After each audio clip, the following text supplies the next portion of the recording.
नमस्ते। और आज की इस विस्तृत चर्चा में सभी श्रोताओं का बहुत बहुत स्वागत है। हाँ, बहुत बहुत स्वागत है सबका। मतलब जब भी हम किसी बड़े साहित्य पुरस्कार की लॉन्ग लिस्ट देखते हैं तो सबसे पहला ख्याल यही आता है कि इतनी सारी किताबें आखिर कोई पढ़े कैसे। बिल्कुल, इन्फॉर्मेशन ओवरलोड हो जाता है एकदम से। हाँ, तो साहित्य की दुनिया में इस समय 2026 वुमेन्स प्राइज फॉर फिक्शन को लेकर जबरदस्त चर्चा चल रही है। और इस बार एक नया अपडेट भी है ना? हाँ, मैं वही बताने वाली थी। इस साल से नॉन फिक्शन के लिए भी एक अलग पुरस्कार शुरू किया गया है। लेकिन आज हमारा पूरा फोकस सिर्फ फिक्शन पर रहेगा। एग्जैक्टली। आज की हमारी इस चर्चा का केंद्र वो 16 शानदार फिक्शन किताबें हैं जिन्होंने इस साल की लॉन्ग लिस्ट में अपनी जगह बनाई है। और सच कहूं तो एक साथ 16 किताबों की सूची देखना किसी के लिए भी थोड़ा भारी पड़ सकता है। कोई भी घबरा सकता है कि कहां से शुरू करें। सही बात। तो आज हमारा मिशन यही है। हर किताब की अपनी एक अलग दुनिया है, अलग विषय हैं। हम इस पूरी सूची के सबसे दिलचस्प हिस्सों और उनके भीतर छिपे अहम सवालों को बाहर निकालेंगे, ताकि जो लोग हमें सुन रहे हैं उन्हें एक ही जगह पर बेहतरीन समकालीन साहित्य का पूरा सार मिल सके, बिना किसी भारी भरकम लेक्चर के। बिल्कुल, यही कोशिश रहेगी हमारी। तो चलिए इसे थोड़ा विस्तार से समझते हैं, क्योंकि जब हम इन किताबों को पढ़ना शुरू करते हैं तो सबसे पहली चीज जो ध्यान खींचती है वो है मानवीय रिश्तों की उलझन। हाँ, पहला थीम ही यही है। लिली किंग की किताब हाथ द लवर से ही शुरू करते हैं। जो लोग उनकी पिछली किताब राइटर्स एंड लवर्स पढ़ चुके हैं उनके लिए ये एक तरह का सीक्वल और प्रीक्वल दोनों है। हाँ, इसमें एक लेखिका और उसके दो प्रेमियों के बीच का लव ट्रायंगल है। पर मुझे इस किताब का जो सबसे बेहतरीन हिस्सा लगा वो एक अस्पताल का सीन है। तीनों मुख्य किरदार अस्पताल के एक वार्ड में चुपचाप बैठे हैं। वो सीन सच में बहुत पावरफुल है ना? मतलब वहां से गुजरने वाले अजनबियों को उनके उलझे हुए अतीत और उनके गहरे इतिहास का कोई अंदाजा ही नहीं है। यहाँ सबसे आकर्षक बात यह है कि ये सीन हमें असल जिंदगी की एक बहुत बड़ी सच्चाई दिखाता है। ये किताब दिखाती है कि हर इंसान के भीतर कितनी जटिल कहानियां छिपी होती हैं जिन्हें बाहरी दुनिया नहीं देख सकती। हम बस लोगों को देखते हैं, पर उनके अंदर क्या चल रहा है वो हमें नहीं पता। सही कहा। और इन्हीं खामोश या बीच के पलों की बात करें तो वर्जीनिया एवांस की किताब द कॉरेस्पॉन्डेंट इसे एक अलग ही स्तर पर ले जाती है। ओह, द कॉरेस्पॉन्डेंट। इसका स्ट्रक्चर बहुत ही दिलचस्प है। हाँ, ये एक एपिस्टोलरी उपन्यास है। मतलब पूरी कहानी पत्रों पर आधारित है। बिल्कुल। इसकी मुख्य किरदार सिबिल बस खत लिखती रहती है। वो भी हर किसी को, परिवार को, दोस्तों को और कस्टमर सर्विस के कर्मचारियों तक को। हाँ, और सबसे मजेदार बात यह है कि वो जोन डिडियन और काजुओ इशिगुरो जैसे मशहूर लेखकों को भी अपने खत भेज दिया। मुझे तो ये एक इंसान के दिमाग के भीतर चलने वाले शोर का बहुत ही दिलचस्प रूप लगा। इसे समझने के लिए हमें थोड़ा डिल्यूजन दर्शन की तरफ जाना होगा।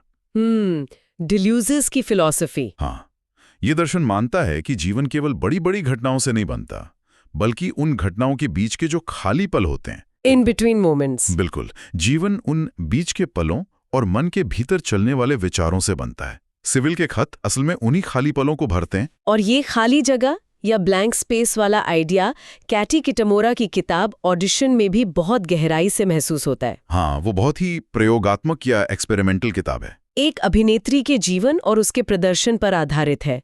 किताब खाली जगह और संभावनाओं के साथ खेलती है। इसके दो हिस्से हैं जो बहुत ही कॉन्ट्रास्टिंग हैं। हाँ, पहले हिस्से में एक आदमी दावा करता है कि वो उस अभिनेत्री का बेटा है, जो कि पूरी तरह से झूठ है। लेकिन दूसरे हिस्से में कहानी अचानक पलट जाती है और ये सच साबित होता है। मतलब ये जो मनोवैज्ञानिक खेल है वो सच में हैरान कर देने वाला है। और जब हम मनोवैज्ञानिक खालीपन की बात कर ही रहे हैं तो विस्थापन से बड़ा खालीपन शायद ही कुछ और हो, जो हमारी चर्चा का दूसरा बड़ा थीम है, आघात और घर की तलाश। बिल्कुल। हन्ना लिलित असादी की किताब पैराडीजो 17 इसी विस्थापन की कहानी कहती है। ये कहानी सोफियान नाम के एक फिलिस्तीनी लड़के की है जिसका जन्म 1948 के नकबा या विस्थापन के आसपास हुआ था। हाँ, और वो पूरी जिंदगी बस एक घर की तलाश में भटकता रहता है। इस किताब में सोफियन की यादों में बसा वो नीले दरवाजे वाला घर बहुत ही मार्मिक लगा मुझे। अगर हम इसे व्यापक संदर्भ में देखें तो ग्रीक दर्शन में एक शब्द है नॉस्तोस। नॉस्तोस? हाँ, इसका मतलब है एक ऐसे घर के लिए तड़पना जहां आप कभी वापस नहीं लौट सकते। सोफियान कुवैत, इटली और न्यूयॉर्क से होते हुए एक बंजारे की तरह उसी घर को तलाशता है जो अब सिर्फ उसकी यादों में जिंदा है। एग्जैक्टली। घर और सुरक्षा की इसी जद्दोजहद को मेघा मजूमदार ने अपनी किताब अ गार्जियन एंड अ थीफ में एक बहुत ही अलग नजरिए से पेश किया है। इसमें एक महिला के इमिग्रेशन दस्तावेज चोरी हो जाते हैं। हाँ, लेकिन कहानी सिर्फ पीड़िता के नजरिए से नहीं है, ये पीड़िता और चोर दोनों के दृष्टिकोण को दिखाती है, जो कि बहुत मुश्किल काम है एक लेखक के तौर पर। बिल्कुल। यहाँ मुझे वॉटसन शायर की वो बहुत ही मशहूर कविता याद आती है कि कोई भी अपना घर तब तक नहीं छोड़ता जब तक कि घर एक शार्क का मुंह ना बन जाए। हाँ, वही। ये किताब दरअसल सहानुभूति यानी एम्पैथी का एक बहुत बड़ा अभ्यास है। ये हमें ये सोचने पर मजबूर करती है कि लोग जीवित रहने के लिए अपराध क्यों करते हैं। जब जिंदा रहना ही एक संघर्ष हो तो सही और गलत के मायने बदल जाते हैं। और जीवित रहने की इस हताशा का सबसे क्रूर रूप हमें अंटार्कटिका के बर्फीले तूफानों में देखने को मिलता है। शार्लट मैकोना की वाइल्ड डार्क शोर, क्या जबरदस्त सेटिंग है इस किताब की। अंटार्कटिका के पास एक बिल्कुल सुनसान द्वीप है जहां सिर्फ एक पिता और उसके 3 बच्चे रहते हैं।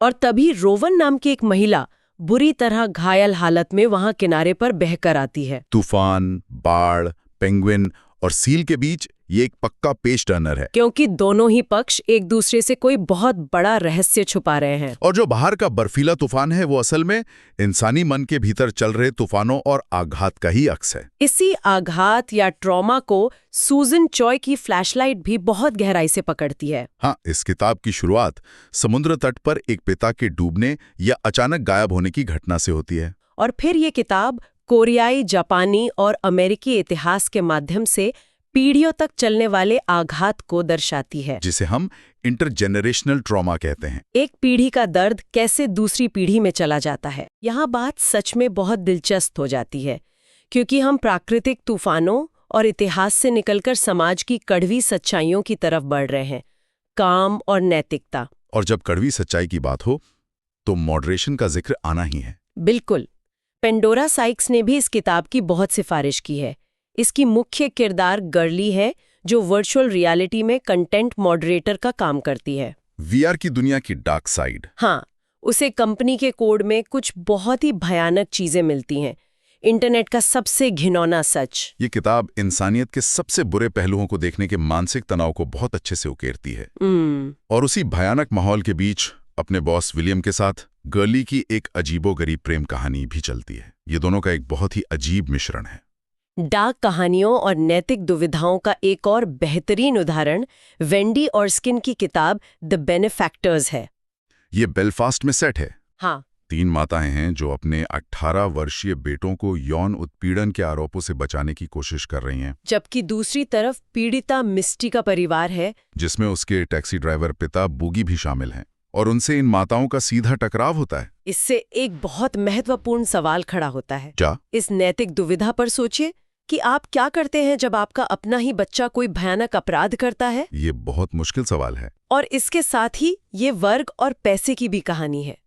कैसे समाज के संपन्न लोग मानते हैं कि वे पैसे से कुछ भी दबा सकते हैं। समाज के इन्हीं दबावों और पितृसत्ता की जकड़न को एडी किचन ने अपनी डेब्यू किताब डोमिनियन में दिखाया है। यह मिसिसिपी में आधारित है। हाँ, ये ब्लैक वुमनहुड यानी अश्वेत महिलाओं के अनुभव, पितृसत्ता के भारी दबाव और महिलाओं के बीच की प्रतिस्पर्धा की बहुत ही ज्वलंत कहानी है। और पितृसत्ता और दबाव की बात करें तो मार्सिया हचिंसन की द मर्सी स्टेप भी इसी कड़ी का हिस्सा है। इसमें एक छोटी बच्ची की कहानी है जो किताबों में अपना सुकून ढूंढती है, क्योंकि उसकी माँ पूरी तरह से चर्च को समर्पित है और पिता बहुत गुस्सैल हैं। तो वो बच्ची किताबों के जरिए एक खामोश बगावत करती है। बिल्कुल। और इतिहास गवाह है कि कई बार सबसे बड़े बदलाव ऐसी ही खामोश बगावतों से शुरू होते हैं, जो हमें हमारे अगले थीम की तरफ ले जाता है, इतिहास, पहचान और अप्रत्याशित रिश्ते। शीना क्ले की किताब दी अदर्स इसी विषय पर है। साल 1989 बर्लिन की दीवार गिरने का समय, एक बहुत ही उथल-पुथल भरा ऐतिहासिक दौर।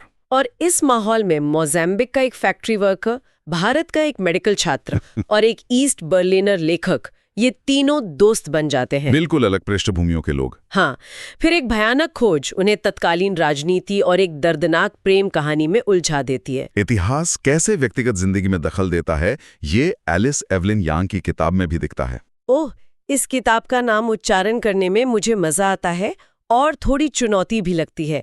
A beast slings towards Beijing. हाँ, टाइटल बहुत कैची है। इस कहानी में एक लड़की 11 साल बाद अपने पिता से मिलती है, जो पूरी तरह से बदल चुका है। यह किताब 3 पीढ़ियों के माध्यम से उपनिवेशवाद या कोलोनियलिज्म के प्रभाव को दिखाती है।